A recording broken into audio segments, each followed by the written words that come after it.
আসসালামু আলাইকুম রহমতুল্লাহ। ভাইজান, আমাদের এই যে চুলাগুলো দেখছেন, এই চুলাতে যখন আপনি সেট আপ করবেন তখন আপনার সাথে পাবেন একটা এরকম ফ্যান, সাথে রেগুলেটর থাকবে। এই ফ্যানটা আপনি জাস্ট এখানে লাগাই দিবেন। যখন লাগিয়ে দিবেন এরপর একটা চার্জার পাবেন আপনার সাথে। চার্জারটা বিদ্যুতের লাইন থাকবে। এই বিদ্যুতের লাইন আপনার এটা লাগানোর পরে শুধু এইটা এখানে লাগিয়ে দিবেন, এইটা ওকে হয়ে গেল। এরপরে আপনার যে খড়ি, প্রথম অবস্থায় আপনাকে এবার সাজা নিতে হবে। আরো দুই একটা খড়ি এদিক দিয়ে দেওয়ার জন্য আলাদা আমাদের পথ আছে। কেরোসিন অথবা পলিথিন দিয়ে আগুনটা ধরে নিতে হবে। ধরে নেওয়ার পরে আপনি আস্তে আস্তে ফ্যানের রেগুলেটর যখন ছাড়বেন তখন বাতাসটা আস্তে আস্তে হবে, আগুনটা নিববে না। বাসা বাড়ির জন্য কম দামে চুলা চান, তাদের জন্য এইটা। হ্যাঁ, 3 থেকে 5 জনের রান্না করা যাবে সহজে। মোটামুটি 350 থেকে 400 টাকার খড়িতে সারা মাসে রান্না হয়ে যায়। ফ্যানটা দেখতে পাচ্ছেন চুলার সাথে, এই ফ্যানটা হচ্ছে 12 ভোল্টের ফ্যান, ডিসি ফ্যান।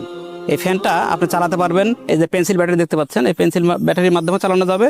এবং যদি মনে করেন যে বিদ্যুতের মাধ্যমে চালাবেন, সেই ক্ষেত্রে একটা চার্জার আছে। এই চার্জার দিয়ে আপনি সরাসরি বিদ্যুতের মাধ্যমে চালাবেন। সেই ক্ষেত্রে মাসে আপনার বিদ্যুৎ খরচ হবে 15 টাকা, সর্বোচ্চ বেশি রান্নাবাড়ি হলে 20 টাকার মতো সারা মাসে বিলের। আর আমাদের এই চুলাটা হচ্ছে, এখানে একটা বার্নার আছে। হ্যাঁ, এটাকে বলে কম্বাসন চেম্বার। এইটাতে আপনার সারাদিন রান্না করার পরে 2 থেকে 3 চামচের মতো ছাই জমে থাকে। আর চুলায় আমাদের ওয়ারেন্টি থাকবে 3 বছরের। ফ্যান, চার্জার, কম্বাসন চেম্বার, 6 মাসের রিপ্লেসমেন্ট গ্যারান্টি থাকবে। সরাসরি আমাদের কারখানা আসতে চান, নাটোর শহর উত্তর চকির পারে আসবেন, কালুর মোড়ে। ইনশাল্লাহ আমাদের এখান থেকে সরাসরি নিতে পারবেন।